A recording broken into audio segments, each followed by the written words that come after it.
Sejam bem-vindos ao canal Pistas do Divino, e antes de começarmos o estudo bíblico, inscreva-se em nosso canal. Hoje nós vamos para o episódio 06 da nossa série Gênesis, a história de Jacó. E se você acha que essa história é apenas sobre um homem que enganou o irmão e depois teve um sonho com uma escada, eu te garanto que você vai sair daqui vendo Jacó como uma das maiores radiografias espirituais da Bíblia.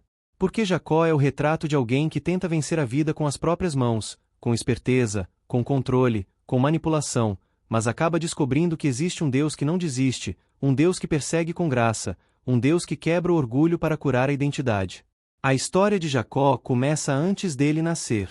Rebeca, sua mãe, engravida de gêmeos e a gestação é turbulenta. Ela sente uma luta dentro do ventre e busca a Deus.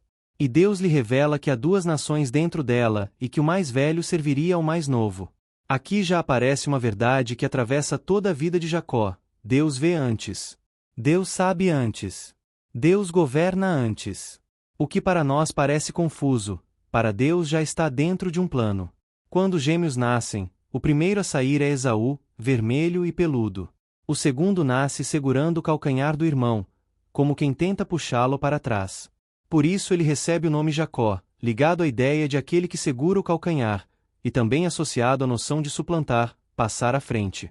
É impressionante como a Bíblia já descreve no nascimento aquilo que seria a batalha interior dele por muitos anos.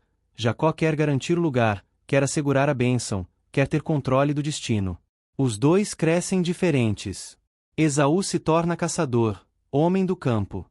Jacó é mais caseiro. E dentro dessa casa nasce um problema que destrói famílias até hoje: favoritismo. Isaque ama Esaú. Rebeca ama Jacó. Quando pai e mãe dividem o coração e colocam preferências acima da justiça e do equilíbrio, os filhos crescem num ambiente onde amor parece competição e identidade parece disputa. Chega então um episódio que define o rumo da história. Esaú volta do campo exausto e encontra Jacó fazendo um ensopado. Esaú pede comida, e Jacó enxerga a oportunidade. Ele negocia: só dou se você me der seu direito de primogenitura. Esaú, dominado pelo agora, aceita. Ele troca algo que tinha valor espiritual e futuro por um alívio imediato. E aqui existe uma pista do divino muito dura e muito atual. Uma alma faminta e sem domínio próprio vende promessas por prato de lentilhas. Muita gente perde destino por impulso. Perde casamento por vontade. Perde paz por prazer.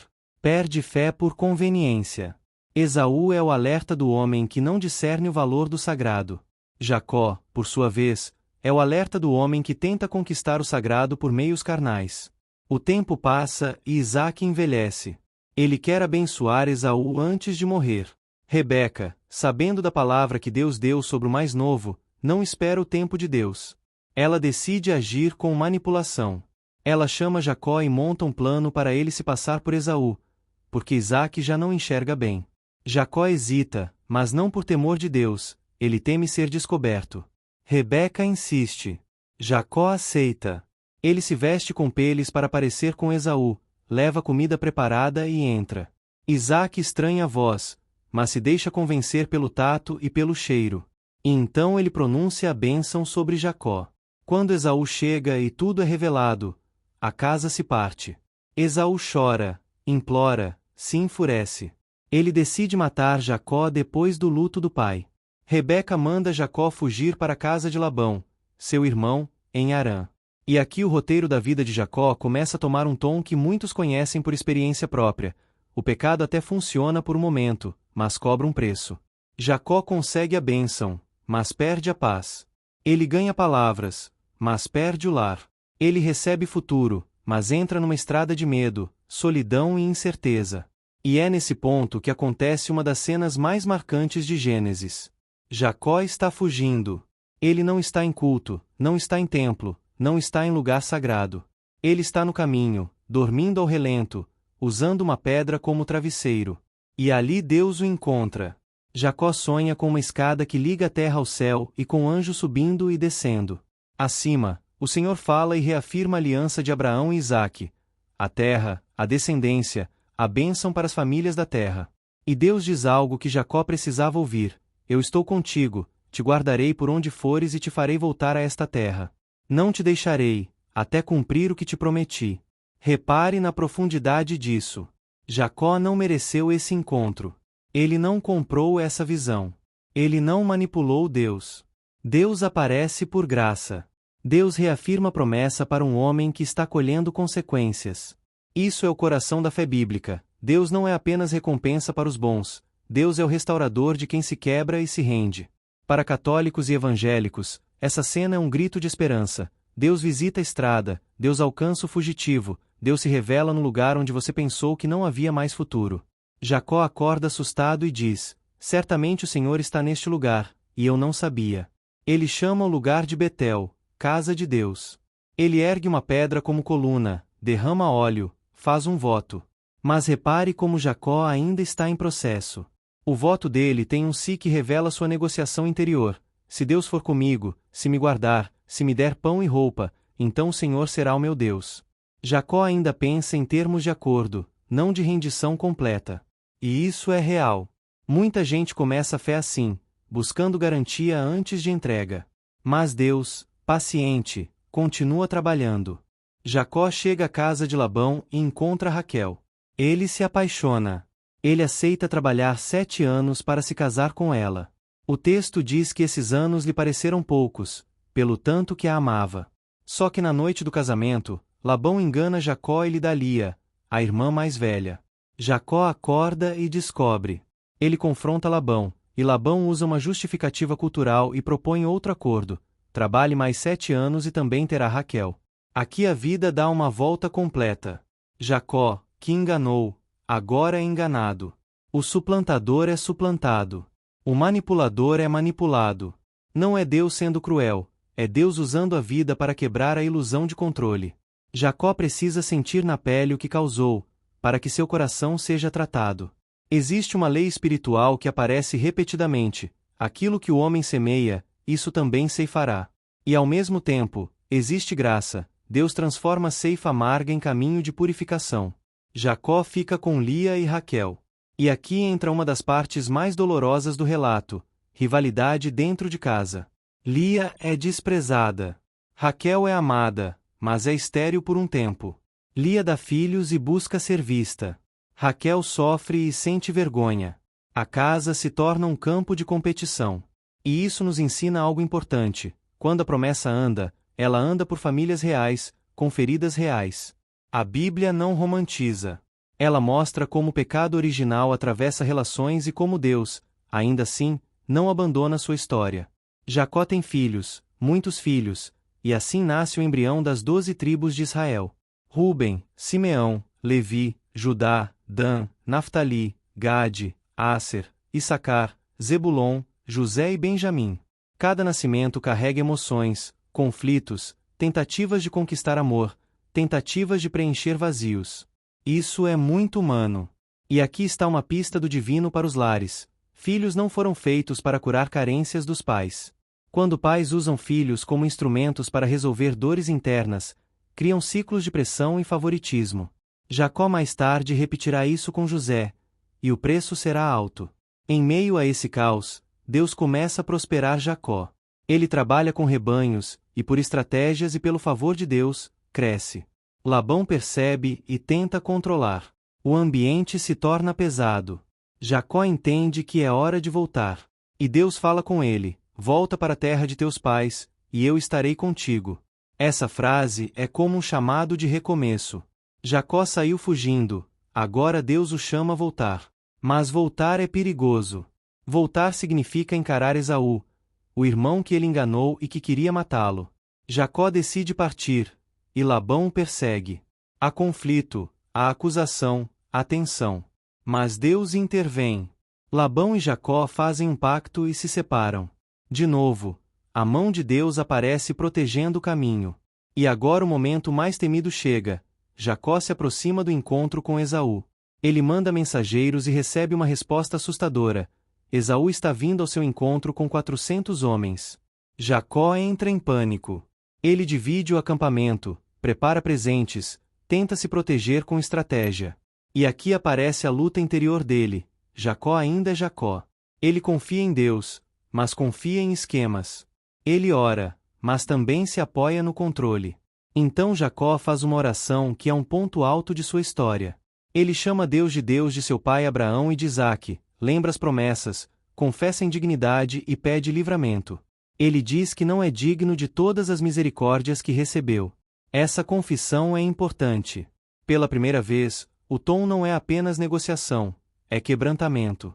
Jacó começa a perceber que viveu pela esperteza, mas foi sustentado pela graça. E agora chegamos ao núcleo mais profundo da história de Jacó, uma cena que muda não só o personagem, mas o nome dele e o destino de uma nação.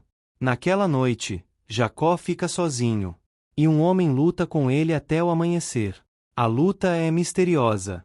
Jacó resiste. Ele não solta. O homem toca a articulação de sua coxa, e Jacó fica manco. Mesmo assim, Jacó não larga. Ele diz: não te deixarei ir, se não me abençoares. Essa cena é uma das maiores pistas do divino em toda a Escritura, porque ela mostra que, no fundo, a batalha de Jacó sempre foi por bênção. Só que ele buscou do jeito errado. Ele tentou arrancar do irmão, tentou arrancar do pai, tentou arrancar da vida. Agora ele aprende que a verdadeira bênção vem quando você se rende a Deus e insiste em Deus, não quando você manipula pessoas. O homem pergunta: qual é o teu nome? E Jacó responde: Jacó. Parece simples, mas não é. Na Bíblia, nome é identidade. É como se Deus estivesse dizendo: diga quem você é de verdade. Pare de se disfarçar. Pare de vestir peles. Pare de imitar Esaú. Pare de construir personagem. Quem é você? Jacó confessa: eu sou Jacó, o suplantador, o enganador, o controlador. E então vem o momento da transformação. Teu nome não será mais Jacó, mas Israel, porque lutaste com Deus e com os homens e prevaleceste. Israel carrega a ideia de alguém que luta com Deus, que persevera, que não foge. Mas atenção, ele prevalece não porque venceu Deus na força, e sim porque Deus decidiu abençoá-lo no quebrantamento. A marca física do mancar é como um selo. Jacó entra no novo dia com uma ferida e com um novo nome. E isso também é profundamente espiritual. Deus, muitas vezes, nos transforma deixando uma marca de humildade. Aquilo que nos quebra nos impede de voltar ao orgulho. Aquilo que nos fere pode nos curar, se nos levar à dependência. Jacó chama aquele lugar de Peniel, dizendo: vi Deus face a face, e minha vida foi poupada. E aqui existe uma ponte linda para a fé cristã. O Deus Santo se aproxima do homem frágil e o preserva. Na caminhada cristã, nós entendemos que é Cristo quem torna possível esse encontro, porque Ele é o mediador, Ele é a face de Deus voltada para nós em misericórdia. É por isso que católicos e evangélicos, cada um com sua linguagem, se ajoelham diante do mesmo Cristo, porque sem Ele, a santidade de Deus seria para nós apenas juízo, mas em Cristo se torna salvação. Agora, mancando, Jacó encontra Esaú. Ele se aproxima com reverência, se curva, coloca a família à frente, tenta evitar conflito. Esaú corre e o abraça. Eles choram. O reencontro é de reconciliação. O homem que fugiu com medo agora recebe abraço. Isso não apaga o passado, mas mostra um Deus que pode restaurar relações. Nem sempre a reconciliação acontece como esperamos, mas quando acontece, é um milagre silencioso. E observe a maturidade que começa a surgir. Jacó oferece presentes. Ele reconhece que recebeu favor. Ele entende que paz vale mais do que disputa. A história segue com Jacó se estabelecendo na terra, mas a família ainda enfrenta dores. Há o episódio envolvendo Diná e a violência cometida, e a reação brutal de Simeão e Levi. É um retrato de como a família da promessa ainda está longe de estar curada. A presença da aliança não elimina a necessidade de santidade. Deus não aprova a violência, nem honra a vingança. Ele continua conduzindo, mas também corrige, e Jacó sente o peso das escolhas dos filhos. Deus manda Jacó voltar a Betel e renovar o altar. Isso é importante. Deus leva Jacó de volta ao lugar do primeiro encontro, para que ele entenda que a jornada não era sobre ele ficar mais esperto, e sim sobre ele se tornar um homem de adoração. Jacó tira ídolos do meio do povo, purifica a casa, e então sobe para adorar. A fé verdadeira sempre exige limpeza de ídolos. Ídolos hoje podem não ser estátuas, mas podem ser vícios, ambições, luxúria, dinheiro, controle, aprovação, ressentimento. Enquanto o ídolo fica, Israel não se firma. Nesse caminho, Jacó enfrenta mais perdas. Raquel, seu grande amor, engravida e dá à luz Benjamim, mas morre no parto. A dor atinge Jacó de novo. Aqui existe uma verdade que muitos precisam ouvir: transformação não significa vida sem luto. Jacó vira Israel, mas ainda chora. Ele é abençoado, mas ainda sangra. O Deus da Bíblia não promete um mundo sem lágrimas agora. Ele promete presença, propósito e redenção, e no fim, a restauração completa. Jacó também sofre com a instabilidade de alguns filhos. Rúben, o primogênito, comete pecado grave e perde honra. A casa é complexa. E então chegamos ao ponto que prepara o próximo episódio da nossa série: o favoritismo de Jacó por José, filho de Raquel. Jacó dá a José uma túnica especial e desperta inveja. Os irmãos odeiam José, e essa inveja vai virar tragédia. Aqui você percebe como padrões familiares tentam se repetir. Jacó sofreu favoritismo na infância e viu o que isso fez com sua casa. Mesmo assim, ele repete com seus filhos. Isso nos ensina que traumas não curados viram ciclos. A graça muda a identidade, mas a maturidade precisa ser buscada diariamente para que a casa seja curada de verdade. Agora eu quero trazer as pistas do divino da história de Jacó diretamente para a sua vida. A primeira pista é que Deus não se limita ao seu passado. Jacó começa como enganador. Deus não diz acabou para você. Deus diz eu vou te transformar. Se você acha que seu histórico te desqualifica, Jacó é a prova de que Deus chama pessoas quebradas e faz delas instrumentos do seu plano. A segunda pista é que a fé não é ausência de luta. Jacó lutou com homens, lutou com o próprio coração e, de modo misterioso, lutou com Deus. A vida espiritual não é anestesia. É confronto. É verdade. É romper máscaras. Quem foge da luta interior nunca alcança mudança real. A terceira pista é que Deus muda nomes, isto é, muda identidade. Jacó vira Israel. O Evangelho faz algo semelhante conosco, não apenas nos perdoa, mas nos dá nova identidade em Cristo. Para o evangélico, isso aparece na linguagem do novo nascimento. Para o católico, isso aparece também na linguagem da graça santificante, da vida nova recebida e alimentada, especialmente no batismo e na caminhada de conversão contínua. Em ambos os casos, a mensagem é a mesma: Deus não quer só melhorar seu comportamento, Ele quer refazer quem você é por dentro. A quarta pista é que o toque que nos faz mancar pode ser misericórdia. Às vezes Deus permite uma limitação para impedir que você volte ao orgulho. Às vezes Ele quebra seu controle para que você aprenda dependência. O mancar de Jacó é o lembrete de que o futuro não é construído por autossuficiência, mas por humildade. A quinta pista é sobre reconciliação. Jacó teve que encarar Esaú. Existem encontros que você evita há anos. Conversas que você adia. Pedidos de perdão que você posterga.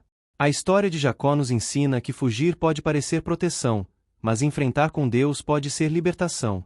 Nem sempre o outro vai reagir com abraço, mas você precisa ser obediente ao que Deus manda fazer no seu coração.